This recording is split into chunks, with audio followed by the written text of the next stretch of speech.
Welcome to Dragon Tavern. This is an episode where we're talking to what? That was fun. We're talking to Olivia. No, that's not your name, is it? It's Kate. No, it is. It's Olivia. I knew this. I was just testing. So What is Kate? I have no idea.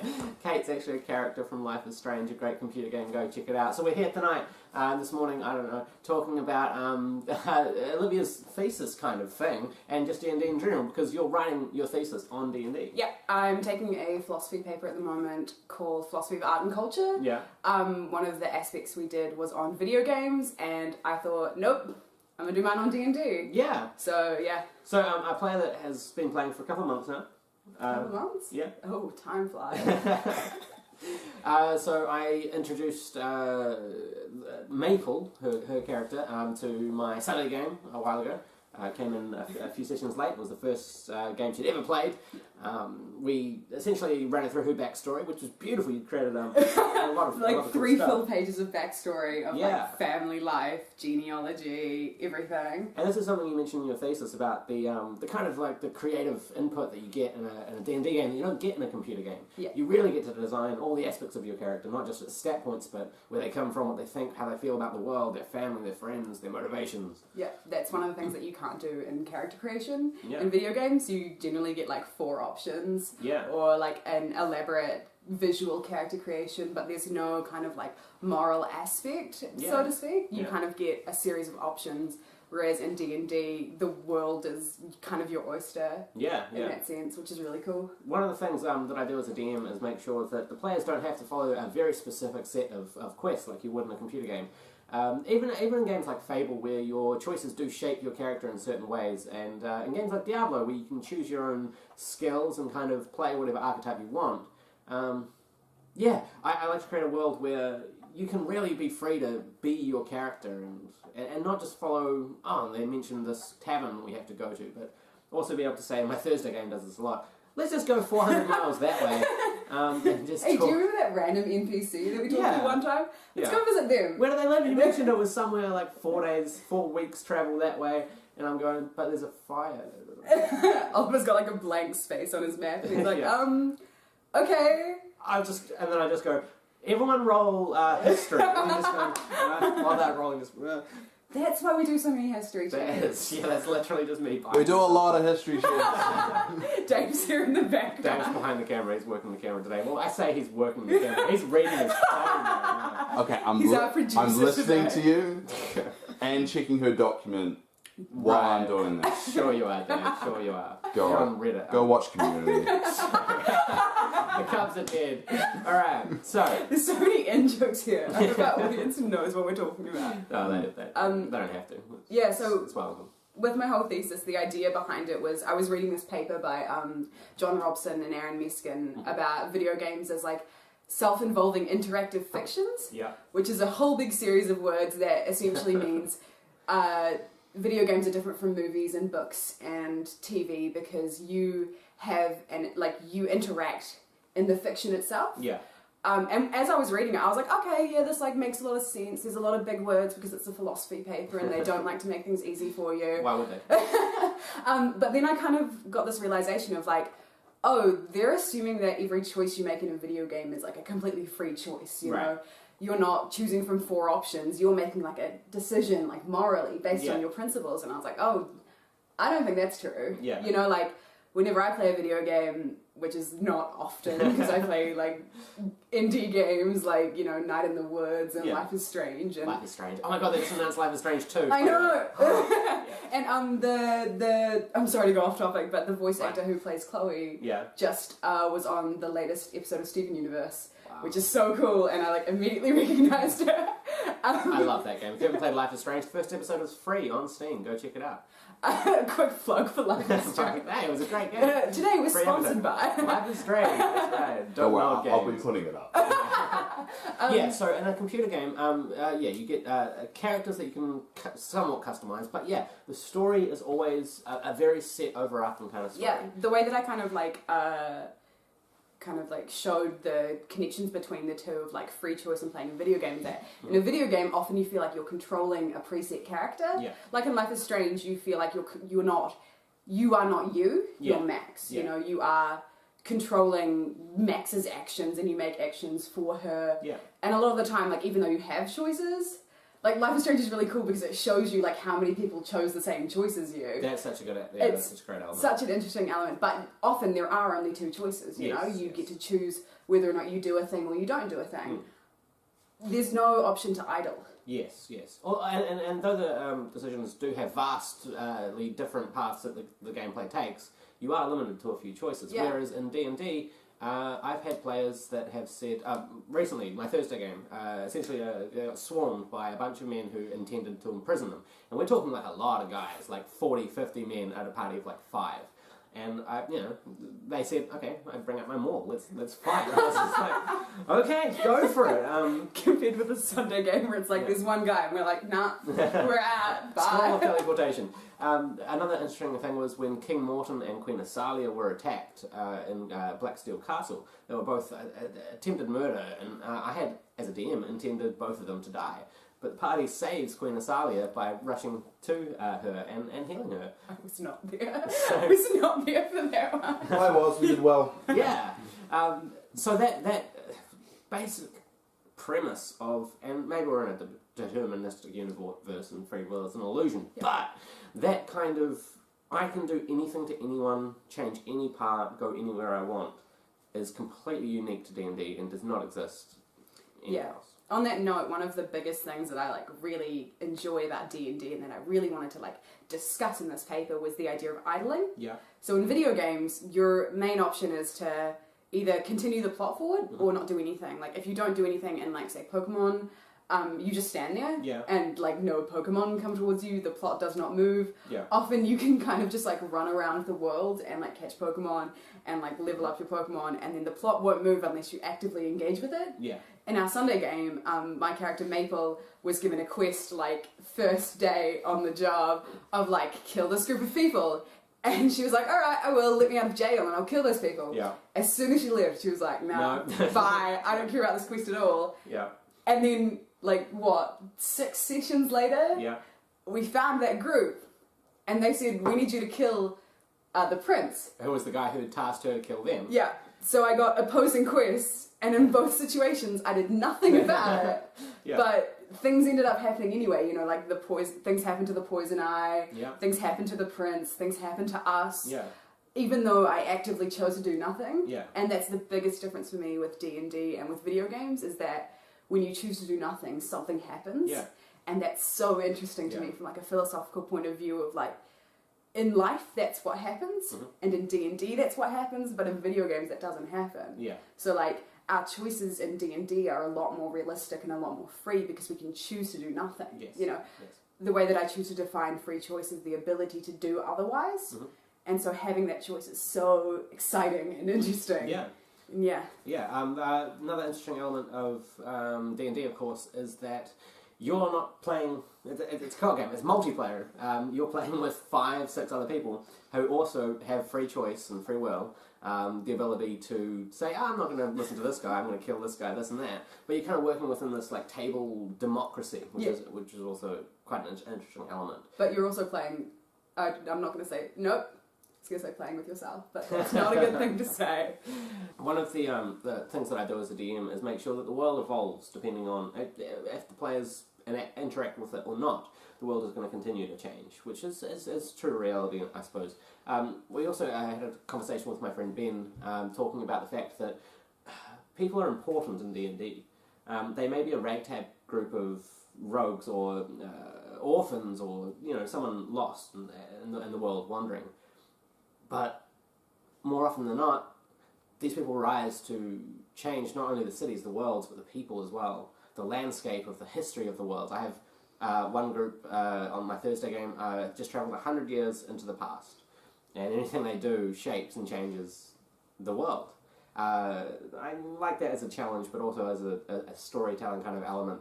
Making sure that people realise you have this game, but it's a world and it's yours. You can change, you can walk within it, you can interact, morph, make decisions, and it's a game. But it's actually really more like an imaginative novel that's being written at the table. D&D is like active storytelling mixed with active gameplay, mixed with acting and and strategizing and playing a fighting game and like playing a charisma game. I don't know. It's a million games in one, and it's really exciting. But also, what you're talking about with like choosing to make NPCs important. Yeah. Usually, when you play video games, you can tell who's an important NPC and who's like a killable NPC. Yeah. If you know what I mean. Like if you install a mod on Skyrim, you'll see that sometimes it doesn't affect the very key NPCs. Yeah. One of the interesting things about Dungeons and Dragons that I really like is that you can just kind of like pick and choose when you want an NPC to be important. Yeah.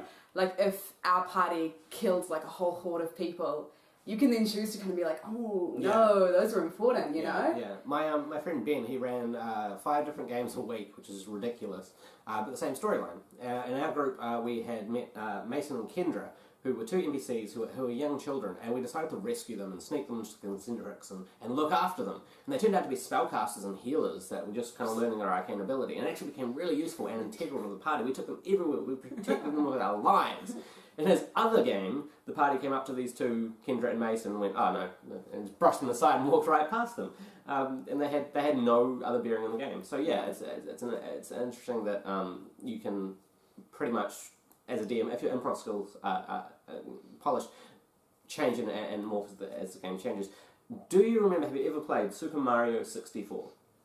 I assume like once. Okay. So, Super Mario 64 was a Nintendo 64 game, essentially the first open world free run game that you could play.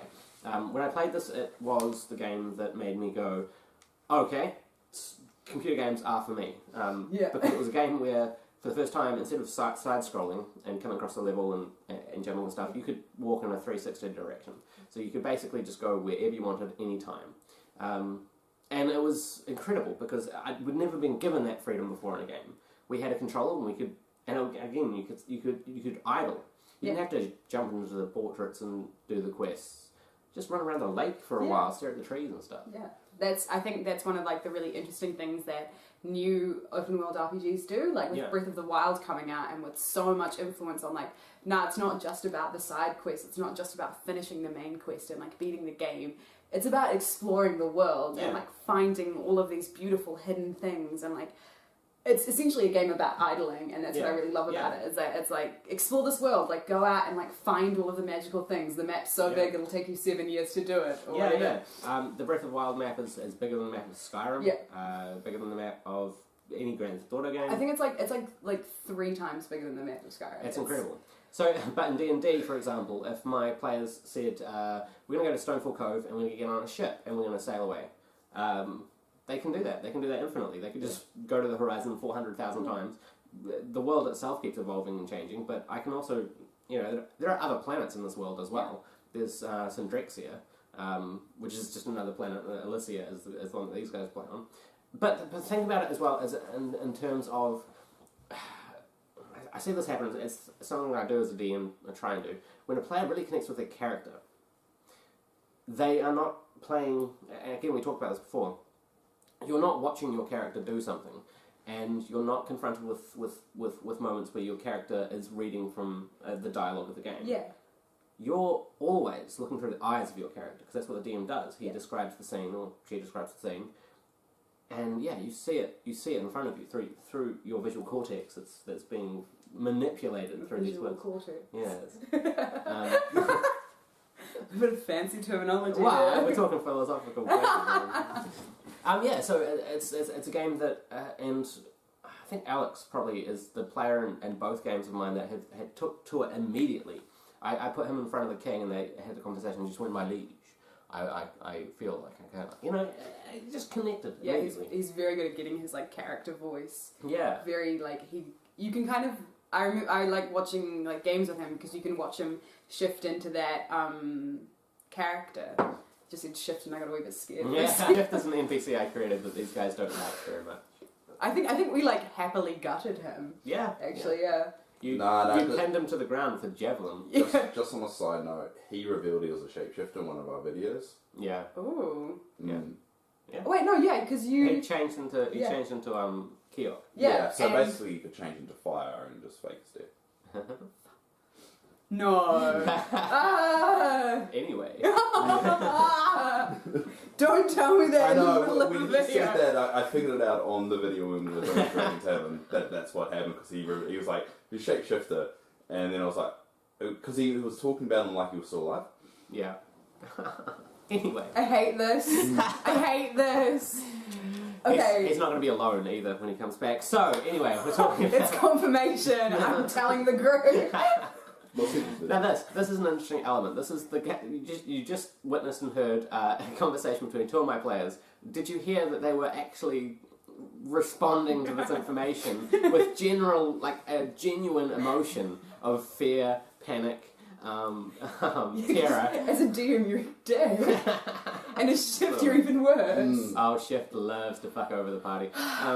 So this is one of the reasons that I DM. This is one of the reasons that makes it really exciting for me when my players have a genuine physical, emotional reaction to the story. And again, Life is Strange was a game that absolutely did that for me. At the end, I was crying. I had moments in that game where I had to turn off the game and just sit there for 10 minutes in the dark. Oh, the end of that game was too much. I know.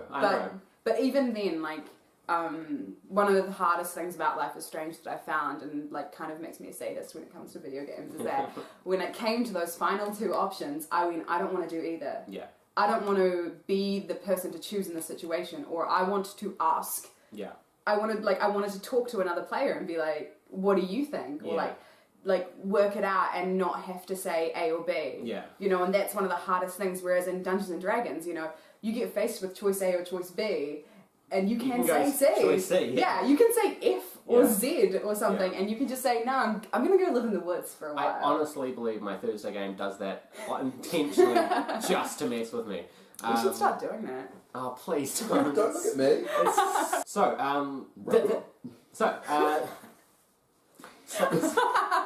Shift is coming for you. All right. You guys can't see this, but I'm flipping him off under the camera. All right. I can see it. That's all.